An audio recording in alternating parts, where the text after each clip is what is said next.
చంద్రబాబు 2014లో పూర్తిగా రైతు రుణాలని మాఫీ చేస్తానని హామీ ఇచ్చి అధికారంలోకి రాగానే నేనెప్పుడిచ్చాను అని ప్రజల్ని దారుణంగా మోసం చేశావు.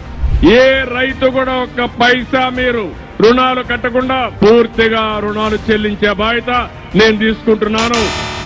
నీ మోసాలను ప్రజలు ఇంకా మరిచిపోకముందే ఇప్పుడొచ్చి రైతులకు ఏటా 20,000 ఇస్తానంటున్నావు. మళ్ళీ మోసమేగా. రైతుకు సంవత్సరానికి 20,000 రూపాయలు ఇప్పుడు ఇచ్చేది కాకుండా 20,000 వరకు ఇచ్చేట్టుగా తెలుగుదేశం పార్టీ నిర్ణయం చేశాం.